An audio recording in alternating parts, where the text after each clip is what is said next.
Welcome to the third annual Dawson County News Fall Sports Media Day with our presenting sponsor, Elite Heating and Air, and our other sponsors as well, Ruby's Recipes, John Meagle Chevrolet Ford, and Lanier Goods.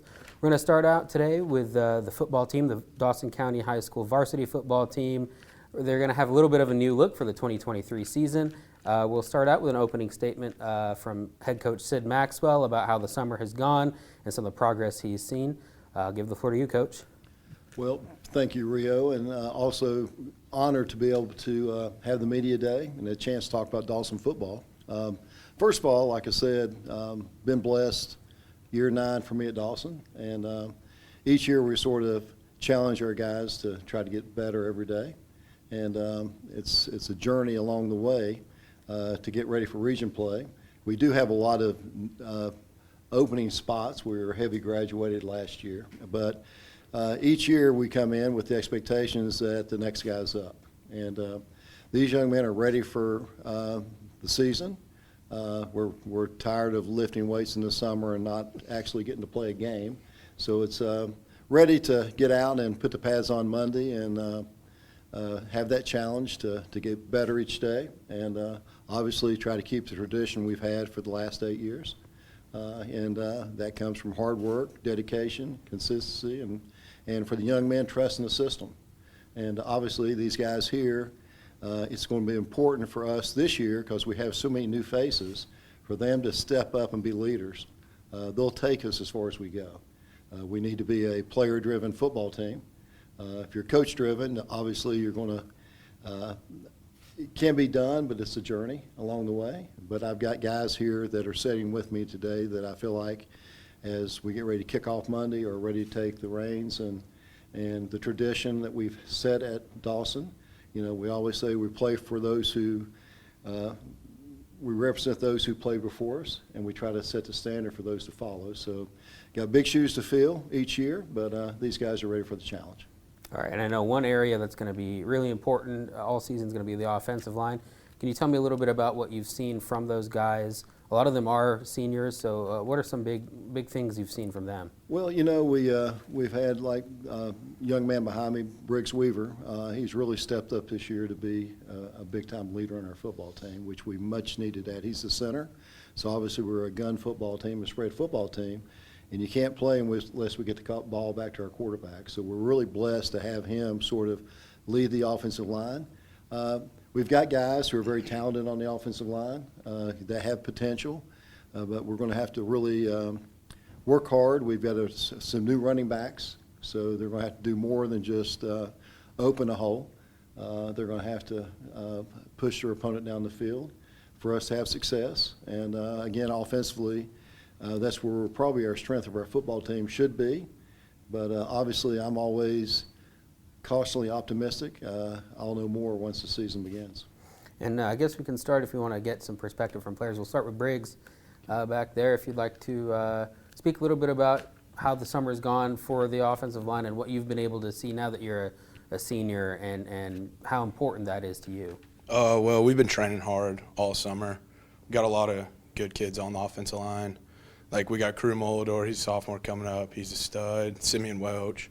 He's a stud too, so I'm very excited. We've been putting the work in all summer and working with Coach Kajenko, so I'm excited to see what we did last year was pretty good. I think we're going to do even better. So.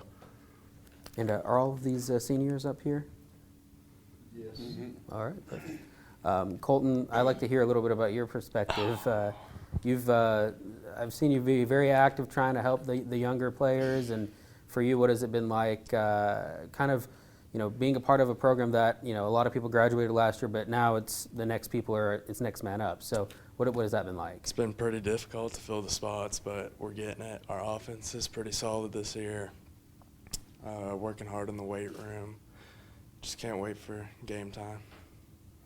And if we can just go for the rest of the players. If you want to just start with you right here. What have you seen, as a senior? And if you want to give me your first and last name as well. My name is Jack McCarthy. I play defensive back and wide receiver. All right, so you play both. Now, has there been one that's been a little more challenging for you, or which area do you think that you've seen the most progress in for yourself? I think wide receiver. I've always been on the defensive side of the ball, and this year I'm taking more of an offensive role. So I think that I've been able to grow and adapt into that, and it's something that I'm not too familiar with, but I feel like, with the coaching staff that we have and all the teammates surrounding me, I feel like we have a really good group of wide receivers to help each other. All right. Sawyer, for you, I know you've been kind of a utility man, and you've played different positions as well, wide receiver as well as in the defensive backs as well. So for you, you've had a lot of experience in game time last year. What are some of the expectations you have for the team heading into a tough season? Last year we kind of struggled a little bit on the offensive side of the ball, especially to start the season.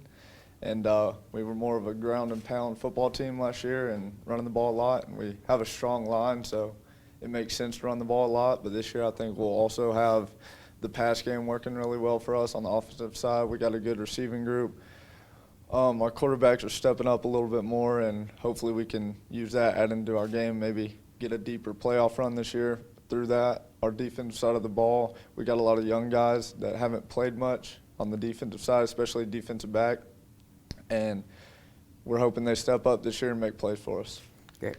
Alex, I know you are also pretty vocal out there. You're the kind of guy who expects the younger players to do a lot. So for you, what's a message that you want the younger players to know about the expectations that you guys as seniors have? Really just like last year whenever I was first coming up to linebacker, I didn't know much. So I think the main thing is from our older players, us seniors, we need to make sure that we're just there whenever they mess up. We need to make sure they know what they're doing. And I think that we have a talented young group coming up. They just got to get with it. And I think with the more and more practices that we're going to be heading into, I think that we'll recover. Just like every year, everybody thinks that since our seniors graduated that we're not going to be as good. But you look at last year, we won region last year. If we can do the same thing this year, we're going to win it again this year. So as long as those young kids can step up, I think we have a good shot at it. And you, could you give me your first and last name? Walker Massey. Right. I play outside linebacker. I had to fill in Kenny Nelson's shoes. He was 2-year starter for varsity. It's been hard, but I have to step up and keep working every single day to get better, keep making defense better, keep everybody focused on the defense. That's all I can do. All right, and back there, we'll wrap up with you. Could you give me your first and last name as well? All right, I'm Braden Crane. I play tight end and I also play outside linebacker. It's a fun position, very challenging position too, especially on the offensive side of the ball. You got to learn a lot of new plays this year, but the defense should be fun. It's been looking good. We've been putting in a lot of work on the off season in the weight room and everything, so I think it'll be a good year. All right, Coach Maxwell, we'll go back to you for a little bit here. Obviously, with these seniors, what do you expect from them to make sure that the rest of the team, which are relatively young, are held accountable to the consistency of the standards that your team has? Well, the truest measure of greatness is being consistent. So these guys got to be the model for the young guys to follow. I mean, that's just the challenge you have when it's your time to lead. All eyes are on you. So when you're out there for that 2-hour practice, because that's where you're going to win your games, if you're giving the effort and they see you, then they will follow along. So, but if you don't take that challenge, then they're going to follow along with you. So, as a coaching staff, I mean, if I look at the last year's probably biggest success was we never coached effort. We never had to tell them to go. They were not giving us full effort.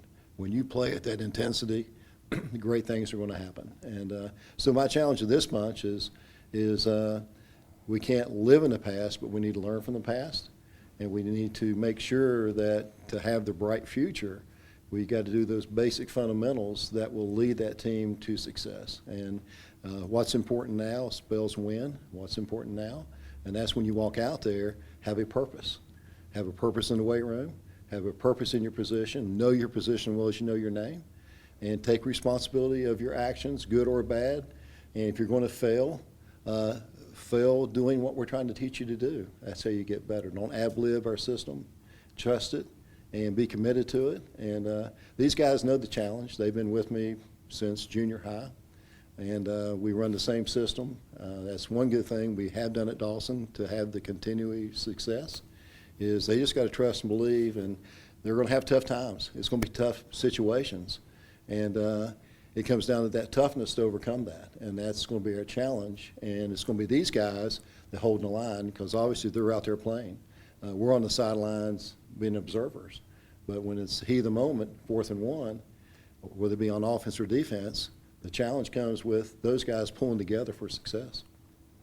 And I know last year, the offense had that progress of, going through the motions and learning a lot during the non-region, and by the time region came around, things started to improve a lot and putting points on the board. Now on the defensive end, with that being a lot younger, what are some things you're looking for in terms of progress through non-region so that you guys are ready once the region schedule hits? Well, my coaching staff with Coach LeBlanc on offense does a great job fitting the system into our players. And, that's what we built on last year. We learned our personality, learned what we did well, and we mastered that. Coach Wood on the defensive side, like I said, they've both been with me for a long time. I actually coached Coach Woodall back in '94. He played for me at Sequoia, and he's been running this system and followed me to Lambert. So he's been running this system for all these times, and he knows the importance of making sure fundamentally that whatever they do, we're in the right spot. And then when we build our angles to the ball to make a play, everybody knows their job and where they're supposed to be. And so there's no what-ifs about what we do. It's cut and dry. So if you don't get there, it's just because the team beat you on that play, which is going to happen at times, but then you hustle through it and go. So we're just going to learn. We'll get faster as we keep learning, but the words I always use that we do is same as. So what they're doing starting Monday and what we've done all summer until we finish playing in November, they're going to be doing the same thing. Repeat, react, repeat, react. It doesn't change. So by then it should be natural, and you should be automatic where you need to go. You see this reaction, here's your response. So you don't need to think and play football. You just need to react. You want to play fast, if you have to think about what you're doing, you're going to be one step behind. Now, in terms of any particular region opponents, I know last year you guys went through that region 6-0. You guys, I think on the defensive side, only gave up 48 points in the 6 region games. But whether it's about a specific opponent or just in general, is there something that you think might need to be improved a certain way or might need to be approached any differently from last season? Well, it's always a great question, Rio. What I always do is worry about us. If we take care of us, it doesn't matter who we play. If they just beat us at their game, we shake their hand and walk off the field. We just don't want to beat ourselves. We got to be a disciplined football team. We had one game last year that I thought we were out of character. We jumped up 27 points, and then we started shooting ourselves in the foot. We got relaxed, and when that happens, it was probably one of the sloppiest football games that I have seen us play in my 8 years at Dawson. We still won the football game, but I felt like we, from a coaching point, that's not how you want to play. I'd rather lose a football game and do things correctly than have needless penalties and lack of discipline and uncharacteristic mistakes and win, because we want to get better each week, and that comes focus. And the big thing about football is to come back and focus each play. No focus, no chance. And it's sometimes hard to reel that back in play after play after play, but for us to have success, it doesn't matter what happened that last play, it's what happens the next play. And the secret to anything about handling adversity is being able to flip that switch, which is a lot easier said than done. So we're going to have some challenges. And these guys need to know going in that it's not going to be a cakewalk. We had success last year, so you've got a target on your back, whether you want it or not.